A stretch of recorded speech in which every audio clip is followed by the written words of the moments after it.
കേരളത്തിലെ ഒരു Congress M P ബി.ജെ.പിയിലേക്ക് പോകാൻ ചർച്ച നടത്തിയെന്ന വാർത്തയ്ക്ക് പുറകെയാണ് ബി.ജെ.പി സംഗീതത്തിലെത്തപ്പെട്ട കോൺഗ്രസ് എം.എൽ.എയുമായി ബന്ധപ്പെട്ട വാർത്തയും പുറത്തുവരുന്നത്. കേരളത്തിനും അപ്പുറത്ത് കോൺഗ്രസ് നേതാക്കൾ ഏത് സന്ദർഭത്തിലും ബി.ജെ.പിയിലേക്ക് ചേക്കേറുന്ന സാഹചര്യമായിരുന്നു. എന്നാൽ ഇതേ സാഹചര്യം തന്നെയാണ് ഇപ്പോൾ കേരളത്തിലും സംജാതമായിരിക്കുന്നത്. കേരളത്തിലെ കോൺഗ്രസിൽ ഒരു ബോംബ് പൊട്ടാൻ പോകുന്നുണ്ട് എന്ന് നിരന്തരമായി ബി.ജെ.പി നേതാക്കൾ പറയുന്നതും ഈ ചില സാധ്യതകളെല്ലാം തന്നെ വിളിച്ചോതുന്നുണ്ട്. ഇക്കാര്യത്തിൽ കൂടുതൽ വ്യക്തത വരുത്തുന്നതാണ് പത്മജ വേണുഗോപാലിന്റെ ഫേസ്ബുക്ക് പോസ്റ്റ്. കോൺഗ്രസിൽ നിന്ന് ഇനിയും പ്രവർത്തകരും നേതാക്കളും ബി.ജെ.പിയിലേക്ക് എത്തുമെന്നാണ് പത്മജ വേണുഗോപാൽ ഫേസ്ബുക്കിൽ കുറിച്ചത്.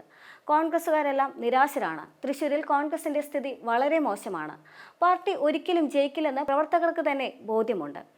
വൈകുന്നേരമാകുമ്പോൾ ഓഫീസ് അടച്ചുപൂട്ടി പോവുകയാണ്. കോൺഗ്രസിന്റെ തോൽവികളിൽ ഒന്നും തന്നെ പരിശോധന പോലുമില്ല. പ്രവർത്തകരെ അവഗണിക്കുകയാണ്. ചില ആളുകളുടെ കയ്യിലാണ് കോൺഗ്രസിന്റെ അധികാരം. ഇങ്ങനെയാണ് ആ ഫേസ്ബുക്ക് പോസ്റ്റ് നീളുന്നത്. ഇപ്പോൾ പുറത്തുവരുന്ന വാർത്തകൾ നൽകുന്ന സൂചനയും ഇതേ ബന്ധം തന്നെയാണ്. സംഘപരിവാർ ബന്ധമുള്ളവർക്ക് മാത്രം ഇടം ലഭിക്കുന്ന കേന്ദ്ര സർക്കാരിന്റെ അഭിഭാഷക പാനലിൽ കോൺഗ്രസ് എം.എൽ.എയായ ചാണ്ടി ഉമ്മനും ഇടം പിടിച്ചത് കോൺഗ്രസിലെ അസ്ഥിരതയെ സൂചിപ്പിക്കുന്നുണ്ട്. ദേശീയപാത അതോറിറ്റിക്ക് വേണ്ടി എംപാനൽ ചെയ്ത അഭിഭാഷക പട്ടികയിലാണ് ചാണ്ടി ഉമ്മനും ഉൾപ്പെട്ടത്. 63-അംഗ പാനലിൽ 19-ാമനാണ് ചാണ്ടി ഉമ്മൻ. ആദ്യമായാണ് ഒരു പ്രമുഖ കോൺഗ്രസ് നേതാവ് ബി.ജെ.പി നേതൃത്വം നൽകുന്ന കേന്ദ്ര സർക്കാരിന്റെ അഭിഭാഷക പാനലിൽ ഉൾപ്പെടുന്നത്. സംഘപരിവാർ ബന്ധമുള്ളവരെ മാത്രം ഉൾപ്പെടുത്തിയാണ് ഇതുവരെ കേന്ദ്ര സർക്കാർ അഭിഭാഷക പാനലുകൾ തയ്യാറാക്കിയിട്ടുള്ളത്. ബി.ജെ.പി ബന്ധമില്ലാത്തവർ ഉൾപ്പെട്ടിട്ടുണ്ടെങ്കിൽ അത് ഒഴിവാക്കാറുമുണ്ട്.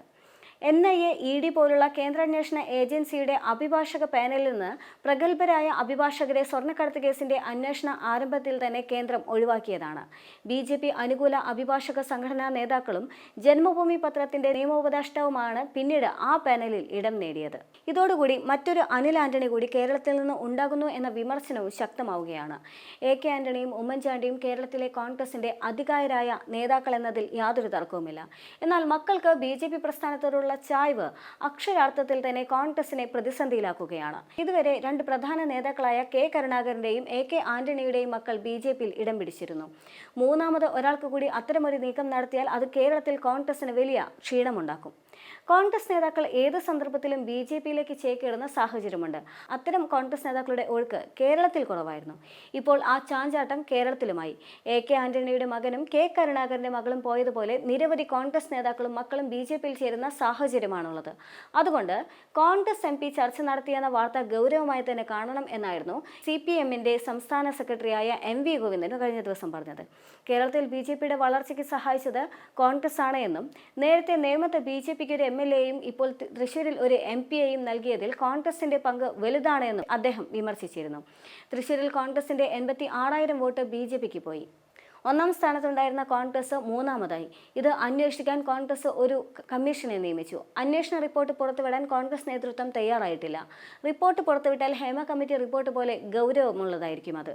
അപ്പോൾ നേതാക്കൾ എന്ത് നിലപാടാണ് എടുക്കുകയെന്ന് അത് കണ്ടു തന്നെ അറിയണമെന്നും M.V. ഗോവിന്ദൻ മാഷ് പ്രതികരിച്ചു. കോൺഗ്രസിലെ നേതാക്കൾ ബി.ജെ.പിയിലേക്ക് ചേക്കേറുന്നതിന്റെ പ്രധാന ഹേതു ഒന്നുകിൽ സാമ്പത്തിക നേട്ടമോ അതല്ലെങ്കിൽ അധികാര പദവിയോ ആയിരിക്കും. അത്തരത്തിലുള്ള ഒരു ഉദ്ദേശം തന്നെയാണ് ഇപ്പോൾ കേരളത്തിലെ കോൺഗ്രസ് എം.പി ബി.ജെ.പിയിലേക്ക് പോകുന്നതിന് പിന്നിൽ ഉള്ളതും. അധികാര പദവികൾ ലക്ഷ്യമിട്ടുകൊണ്ട് തന്നെയാണ് പ്രധാനമായും ഇദ്ദേഹം ബി.ജെ.പിയിൽ ചേക്കേറാൻ ഒരുങ്ങുന്നതെന്ന് റിപ്പോർട്ടുകൾ വന്നതാണ്. സാമ്പത്തിക താല്പര്യങ്ങളും കൂടെ തന്നെയുണ്ട്. ബി.ജെ.പിയിലെ പല നേതാക്കൾക്കും കോൺഗ്രസിലെ ഇതേ MP-യെ സ്വീകരിക്കുന്നതിൽ എതിർപ്പുണ്ടെങ്കിലും അടുത്ത നിയമസഭാ തെരഞ്ഞെടുപ്പ് പ്രചരണത്തിൽ ഇദ്ദേഹത്തിന്റെ വരവ് സഹായിക്കുമെന്ന അഭിപ്രായമാണ് ബി.ജെ.പി നേതൃത്വത്തിനുള്ളത്. അതിനാൽ തന്നെ ചർച്ച സജീവമാവുകയാണ്. സംസ്ഥാനത്തിന്റെ തെക്കൻ ജില്ലയിൽ നിന്നുള്ള 2 പേരും കണ്ണൂർ മേഖലയിലെ 2 പേരുമാണ് ഈ റിപ്പോർട്ടിനെ തുടർന്ന് പ്രധാനമായും സംശയത്തിന്റെ നിഴലിലായത്. ഇവർ പലപ്പോഴും ബി.ജെ.പി ബന്ധത്തിന്റെ പേരിൽ വാർത്തകളിൽ നിറഞ്ഞവരാണ് എന്നുള്ളതും ശ്രദ്ധേയം തന്നെയാണ്. മാത്രമല്ല കോൺഗ്രസിനെ സംബന്ധിച്ച് പലപ്പോഴും കോൺഗ്രസിന്റെ പല നേതാക്കളുടെ ഭാഗത്തു നിന്നും ബി.ജെ.പി അനുകൂലമായിട്ടുള്ള നിലപാടുകൾ ഉണ്ടായിരുന്നു എന്നുള്ളതും ശ്രദ്ധേയം തന്നെയാണ്. കൃത്യമായി ബി.ജെ.പിക്ക് എതിരെ നിലപാടുകൾ സ്വീകരിക്കേണ്ട സാഹചര്യത്തിലും കോൺഗ്രസിന്റെ ഭാഗത്തു നിന്ന് അത്തരമൊരു നീക്കം ഉണ്ടായില്ല എന്നുള്ളതും ശ്രദ്ധേയം തന്നെയാണ്. മാത്രമല്ല ചാണ്ടി ഉമ്മനെ സംബന്ധിച്ച് തെരഞ്ഞെടുപ്പ് കാലഘട്ടത്തിലെല്ലാം തന്നെ അദ്ദേഹം ബി.ജെ.പിയിലേക്ക് ചേക്കേറാനുള്ള സാധ്യതയുണ്ട് എന്നുള്ള അഭ്യൂഹങ്ങളെല്ലാം തന്നെ പ്രചരിക്കുകയും ചെയ്തതാണ്. എന്നാൽ ആ വാർത്തയെ അല്ലെങ്കിൽ ആ അഭ്യൂഹത്തെ പൂർണ്ണമായും നിഷേധിക്കുന്ന തരത്തിലായിരുന്നു ചാണ്ടി ഉമ്മന്റെ നിലപാട്. എന്നാൽ അതേസമയം തന്നെ പത്മജ വേണുഗോപാൽ ആണെങ്കിലും അനിൽ ആന്റണി ആണെങ്കിലും BJPയിലേക്ക് ചേക്കേറുന്ന സാഹചര്യത്തിൽ ഇതേ തരത്തിലുള്ള സാമ്പത്തിക നേട്ടമാണെങ്കിലും അധികാര പദവിയാണെങ്കിലും ലക്ഷ്യം വെച്ചുകൊണ്ട് തന്നെയാണ് BJPയിലേക്ക് ചേക്കേറിയത് എന്ന് കാണാൻ സാധിക്കും. മാത്രമല്ല പോകുന്നതിന് തലേ ദിവസം വരെ ഇരു നേതാക്കളും ഇതെല്ലാം തന്നെ അഭ്യൂഹമാണ് എന്ന് പറയുകയും ചെയ്തിരുന്നു.